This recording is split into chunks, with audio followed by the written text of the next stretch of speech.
It's Dana Sullivan, the Stampin' Chick, here for day 13 of the 13 days of Halloween treats. Oh my goodness, what an adventure this has been, right? Okay, 13 days of Halloween treats. Y'all have a lot of fabulous candy and treat ideas to make up for your little trick-or-treaters or neighborhood kids or grandkids or family. Man, lots of fun ideas. Hey, Carol, long time no see. All right. Well, make sure that when you come in, friends, say hello so I know you're here. YouTube doesn't always let me know when people are here, and sometimes the little eyeball thing that's up there that's supposed to tell me how many are here doesn't tell me the truth. So make sure that you say hello and give the video a thumbs up if you like it, and make sure that you're subscribed to my channel. So I've got all that fun stuff out of the way. Okay, day 13. Last day of our fabulous Halloween treats extravaganza, right? This one is a fun box that you're going to be able to use the template for gifts, for Christmas, for unlimited occasions, for all the things. You're going to be able to use the template for all of them. Just change the colors, change the papers, change the sentiment. Good to go, all right? It is a super fun box, and it's actually a really good size too. So we're looking at a 3 by 4 and an 1/8 inch, which is pretty decent size, and then it's about 7/8 of an inch deep. What I have inside for you is a fun little Russell Stover's orange marshmallow chocolate pumpkin. So fun. We are lucky enough to have a Russell Stover outlet in Pigeon Forge, well, Kodak, Sevierville, whichever, right over in that area, and it's just a short drive away, so we can go over there and get some fun little treats at a good price, which is awesome. So perfect little box for such a thing. Plus you could put several of other things in here. Let's see. Lindor truffles would fit nicely. They might be a little bit snug. They may be more of an inch size. How about Hershey nuggets? Let's see if those will fit. Hershey nuggets will fit easily. Can I fit a couple of them? Okay, I can't fit a couple stacked, but I could certainly fit a bunch end to end. You can put all kinds of other things in here too. So Dove chocolates would fit nicely. Lots of fun stuff. So, okay, let's go ahead and get to what you're going to need to create this fun box. I am going to my cutest Halloween stamp and punch bundle, and since I have not one time yet done the little pumpkin fella, he is our character of the day, right? So I have the stamp set, I have the punch, I am once again bringing in the cute Halloween designer series paper, which we have thoroughly enjoyed, and I believe we have used every single pattern in the paper pack, which is awesome. We're also going to be using the Gorgeous Grape sheer ribbon, so you'll need some of that.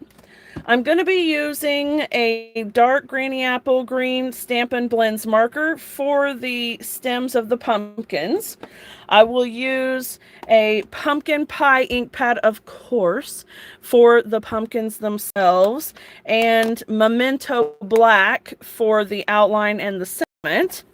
I'm also going to be bringing in some die cuts from the Hippo and Friends dies. This is the second largest of this shape. I'm bringing in, oh, that's Granny Apple Green. And this is Gorgeous Grape, and it is the 4th largest. Let me just make sure here. 4th largest of the scalloped layering circles dies. And then the 4th smallest basic white straight edge circle. I'm going to be using a scrap of basic white cardstock to stamp and punch the little pumpkin guys. And my designer series paper is this fun multicolored striped paper with the black squiggly patterns on the back side. And you'll need one piece at 2 7/8 by 4 inch, and then two pieces at 3/4 of an inch by 4 inches. So those will go there. And then, of course, on my blog here in a bit, you will find a template just like you have been for the other projects, and you will be able to print it out, and it has the size and measurements of everything that you'll need. You're also going to need basic black cardstock. This piece measures 6.5 by 7 5/8, and this piece measures 4 1/8 by 8.5. Now, folks, you will have to excuse me just a bit. I had company today, and I talked too much, and I've made myself raspy and have a scratchy throat. I wouldn't know who it was that I was talking to, but I'm pretty sure she's in this live stream with us, and I think her name is Carol. All right, so now that I have that, let me clear this paper out of the way, and we're going to start scoring our cardstock. Okay, so let me set that out of the way. I'm going to grab my Simply Scored board here, and my stylus, of course. And then on the long side, actually on this piece, on all four sides, we're going to be scoring at 7/8 of an inch and 1 3/4 of an inch. Okay, so 7/8, 1 3/4, 7/8, 1 3/4. Don't call me a tattletale. All right, 7/8, 1 3/4. And I'm not worrying about this piece at all because it's going to be covered up. Don't worry about it. If you accidentally jump the track, just don't worry about it. We're good. 7/8 and 1 3/4. All right, now we've done that on all four sides, okay? And then while I've got my scoreboard out, I'm going to bring that other strip. This one is for the cover. It's 4 1/8 by 8.5, and we're only going to be scoring on the long side, okay? So we're going to score at 1 3/4, 2 5/8, 5 5/8, and 6.5. Okay. Now we can get this out of the way.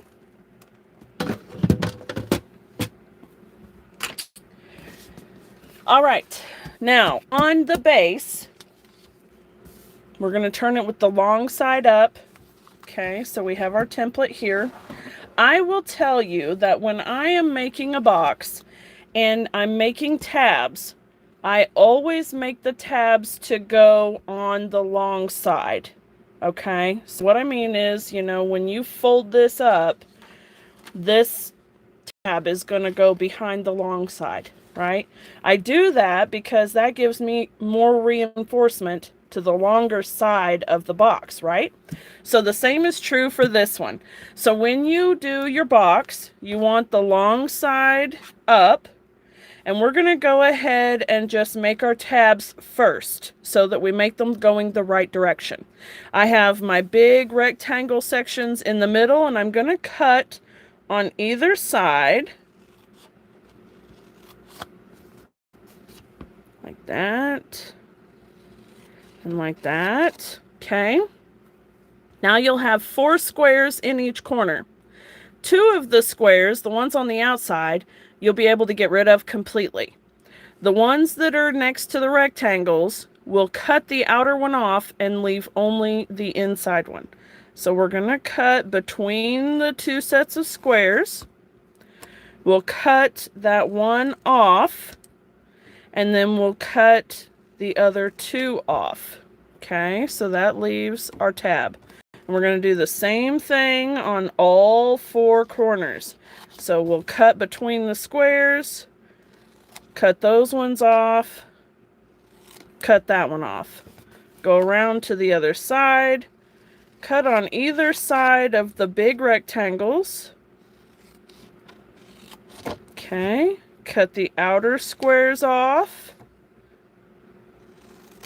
and cut that one off.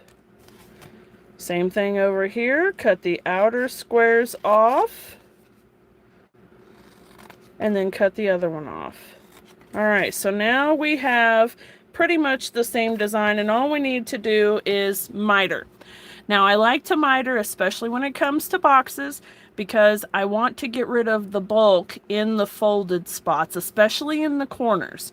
Okay, so what we're going to do is we're going to give a decent miter to each of the four tabs. Okay. And you want to make sure that you're mitering all the way down to the score line. If you haven't done that, you want to take just a little bit more off, just like I'm doing right there. Okay. Turn it around, do the same thing. So you want to miter those corners.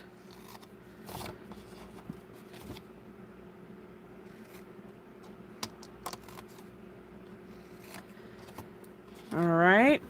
Now, these outside rectangles, all four of them, the big ones on each side, the littler ones on each end, they are going to tuck inside the box.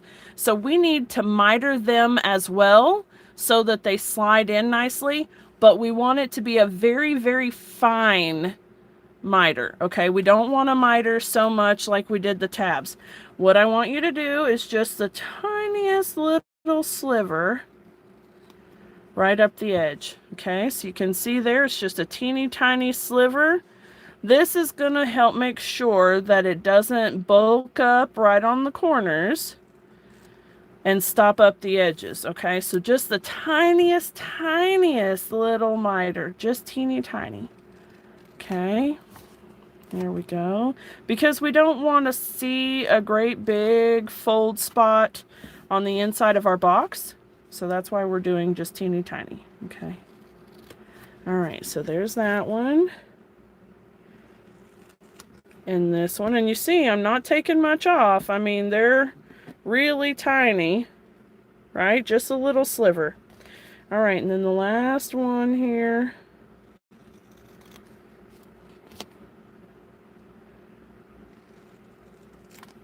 There we go. All right.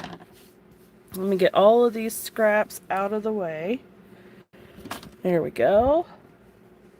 Okay, now you know how we have to do with all of our boxes. We need to make sure and burnish all of our edges really good and crisp. Okay, and we're burnishing all of the lines, so we're burnishing those two sets of rectangles. We're burnishing all the way up to the base of the box.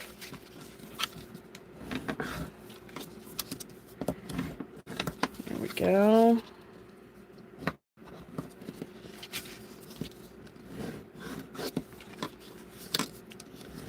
I can't believe we're at the 13th day already. This will be our last treat holder. And you know, I got to tell you though, I really enjoy doing these, but being done with them also means that I move on to Thanksgiving and Christmas stuff, and I'm really looking forward to doing that because I have a lot of fun things to share with you. All right, now I'm just burnishing my score lines on the outer flap so that I can get that all done as well. All right, now, just like with any box, you're going to put glue on the tabs, okay? Now with this one, you can see we'll put the tabs in, and then we're going to fold the flaps over the tabs and secure them in against themselves, okay? This is going to give a really clean edge, a really clean inside, and it's also double reinforcing the box. This is going to be one super sturdy box, Okay, so I'm going to put glue on the outside tabs.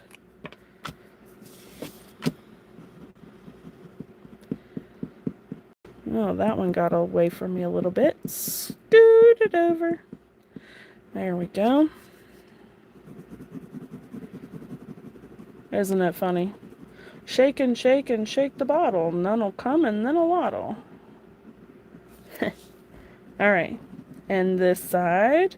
Now you don't have to glue them all at the same time. If you don't want to, do them one at a time if it makes you comfortable. It's okay. But I like the liquid glue to be just a tiny bit tacky when I go ahead to assemble, because it helps the box grab quicker, right? It helps it hold faster. I'm going to wait on that one for just a minute. I'll do this one. I'm going to make sure that our edges are nice and even. Okay, and this one. And then bring these two in. We're not worrying about the outer flaps just yet. We'll get to those here in a minute. Right now, we're just building the base of the box. Okay, there we go.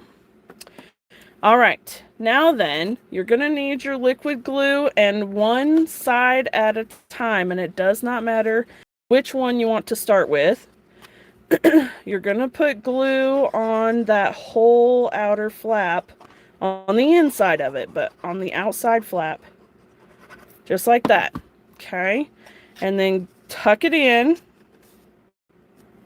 and get your bone folder and give it a good firm press. Okay, just like that. See, now this is a really sturdy box already, and I'm just going to walk my way around all four sides.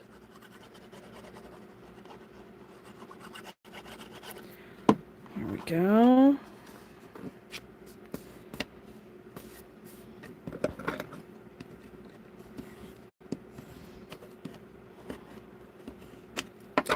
All right, see there? Okay, keep going.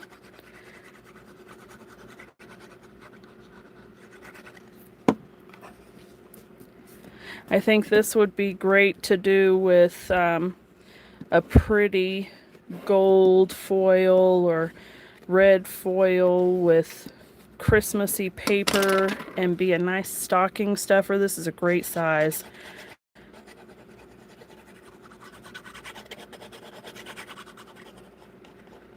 Here we go.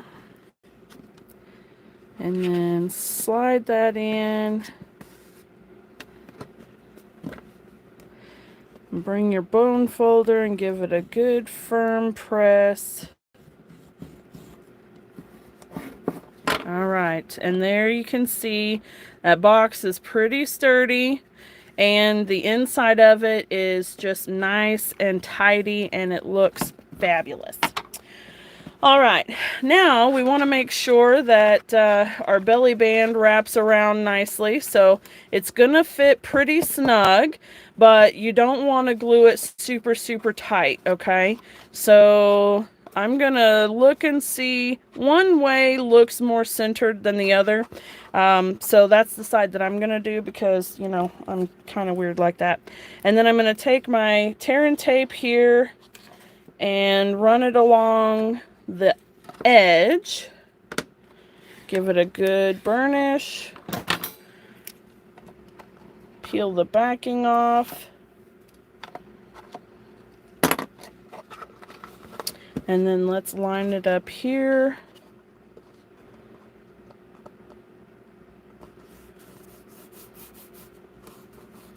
There we go. And then you can test it to make sure that it's going to slide. Of course, with nothing in there, it's going to be, you know, a little bit more flimsy maybe. There we go. Nice and snug. Okay.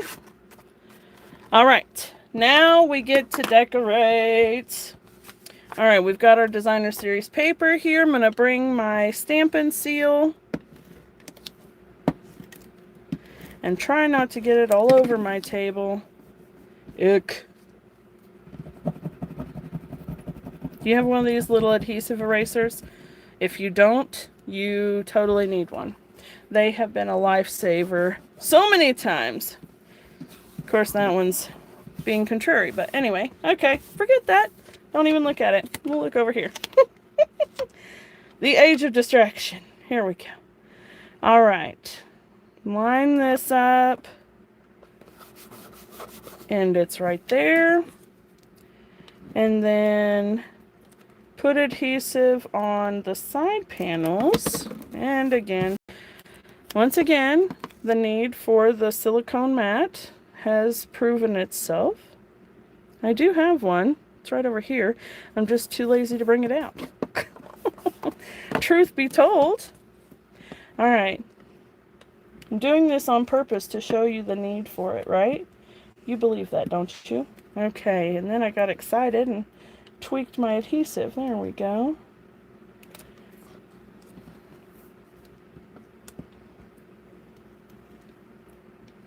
Yeah, right.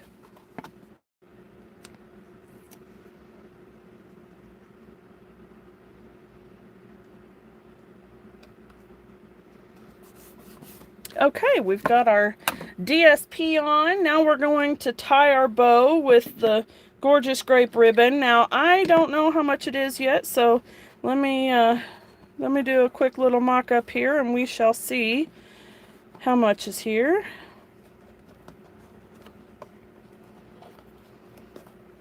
All right, so if I have to guess, I'm not going to. I'm a bad guesser. Okay, we've got 12, 13, 14, 15, 16. All right, so 16 inches of ribbon will tie around our little box into a bow. 16 inches.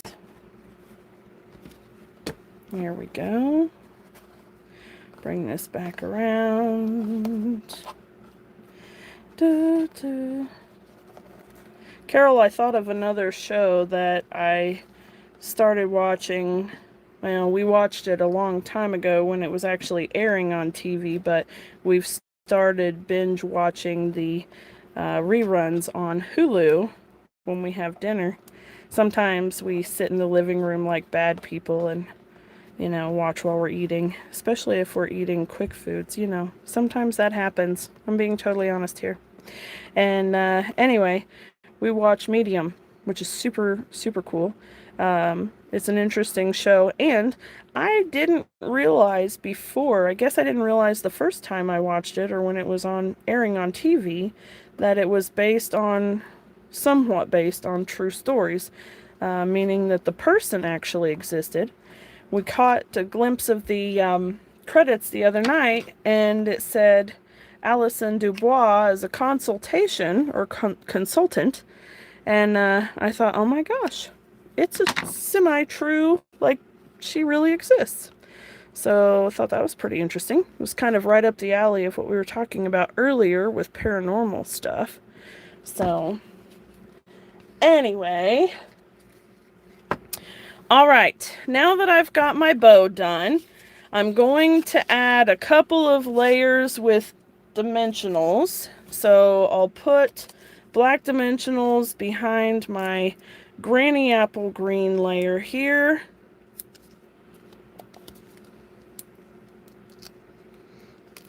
Is anyone else out there watching good shows on Netflix or Hulu or any of the good channels?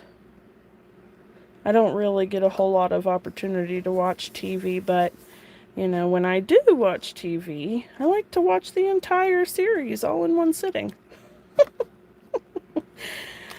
Surely I can't be the only one. All right, this layer we're also putting on dimensionals. Once we get this done, we'll do all of our stamping all at once, okay? I have not forgotten. All right. I actually really like the way that these two die cuts layer together. I thought that was pretty neat. Something a little bit different. Okay, now then, I need my strip of white. I need my white circle. And on the circle, I'm going to stamp, "You put a smile on my face." Okay, so I'll put that right there.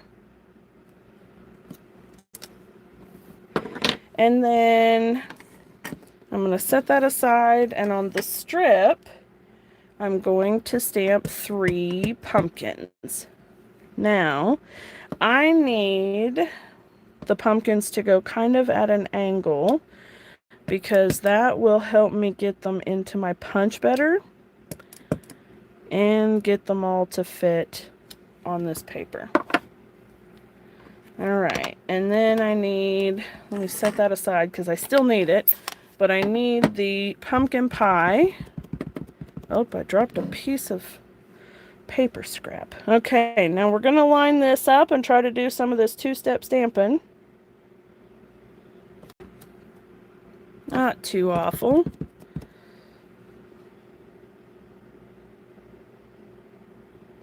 And there we go.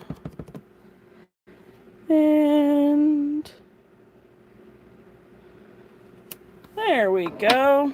Now before I close this up, I really need to get that scrap out of there. You know what happens when you leave the scrap in your ink pad? You forget it's there, and you go to ink up a stamp, and you miss it, and then it leaves a weird little line on your stamped image. So, super not fun. Okay, now I've got my cute little pumpkin face, and this guy is so cute. I'm not going to call him a jack-o'-lantern. He is a jack-o'-lantern, of course, but he's just so stinking cute. There we go. Isn't he cute? Love it. All right, let's see here. Got that, get it out of my way. And now I've got to do some punching.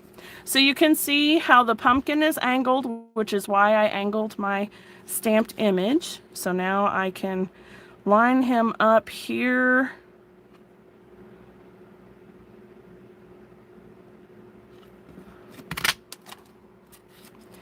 And the next one.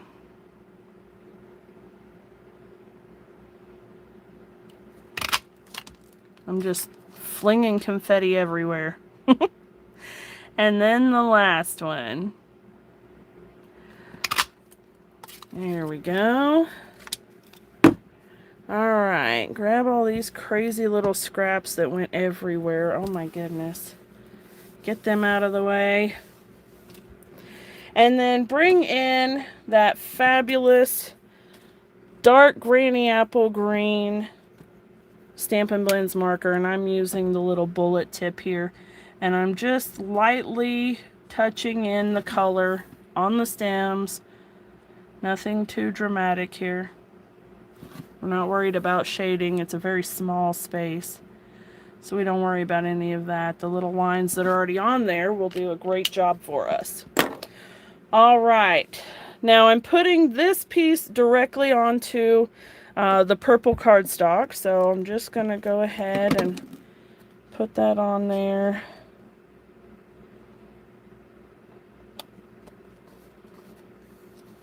All right, and then I need my dimensionals again. I'm going to put one of them right here, and I'll put this little guy right there. And then I'm going to put the next one with a little strip of adhesive right about there. And then this guy's going to go on with dimensionals as well. I love dimensionals. Can you tell I love dimensionals? I love dimensionals. All right, whoa, whoa, where are you going, friend? He's just rocking and rolling right off the paper. Well, that was a little uncalled for. All right, there we go. There we go, getting back in line. Okay, now the last thing that we need to do is grab some of those super cute star sequins, and we're going to put a few of the big ones on there. Now, we don't have to. I mean, that's really cute all by itself, so you can see here's one and the other, but I do like when they just kind of look finished, you know? We'll put that one there. Put this one up here. And this one, we'll put that one down here. All right. Okay, my friends, we have had quite the adventure together. We have done some amazing projects, absolutely beautiful ones. And now it is time for me to do a little recap of all 13 of our fabulous little projects. Now, I'm not going to lie to you, I'm not entirely sure about the order, so I'm just going to bring them along, okay? So obviously this was day 13. I know that one. Super cute, isn't it? Okay, let me set that one aside. And then yesterday was a case project, and we did this one that was Miss Angie Judah's project. Super cute little box. I believe this is day 11, maybe. It was the tombstone treat holder that we die cut the frame out of. I thought that was a lot of fun. And then day 10, of course, was the M&M treat holders. Now I'm not going to be able to get both of them in the screen, so I'll just leave the orange one there. Then we did the little Reese's matchbook. This was a lot of fun. I thought that was a great one. And of course, the cookies and cream M&Ms. No, excuse me, cookies and scream M&Ms. Super fun little box. We had another case-it project last Wednesday that was this super, super fun shaker tag with the little star confettis in it, which was absolutely adorable. We've had the popcorn wrapper, which is very cute, practical, and one of my husband's favorite treats. We had the Trident Gum Holder. This one is a nice size box and a lot of fun.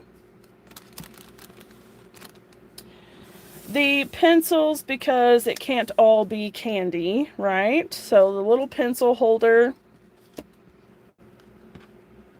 The Kit Kat, It's So Sweet, or You're, excuse me, You're So Sweet, It's Scary. Little folded up, wrapped mini Kit Kat. The Caramel Apple Pop, super cute treat holder. And the fabulous Reese's Take 5, fun little snack size treat holder here. Look at all of this candy. Oh my gosh. And what am I going to do with all these treat holders now? You know what I'm going to do? Let me tell you what I'm going to do with these treat holders. I'm taking these in various stages in my handbag, and I am going to be giving them out to any and everyone that I come in contact with. So, hey friend, would you like a bag of popcorn? You know, here you go. You know? Surely I won't get any side-eye glances, right? All right, friends. Well, thank you all so very much for hanging out with me. This has been so much fun. And, you know, this is, let's see, is it the second or third time I've done it? Anyway, I love it. It's definitely an annual tradition for the Stampin' Chick for sure. So I want to make sure that you guys are subscribed to my channel so that you can see future projects. And of course, you know, I'm not going to wait until Halloween next year. There will be other projects again here in the next few days. But I don't normally post every single day. I do post every week though. So you will still see something regularly, okay? And then you'll be prepped and ready to watch for the 13 days of Halloween Treats 2022, right? All right, friends, I hope you have a super fabulous day. I hope you loved all of the treat holders. And if you celebrate Halloween or go trick-or-treating, be safe, have a great time. And until next time, my friends, I will see you all later. Bye for now.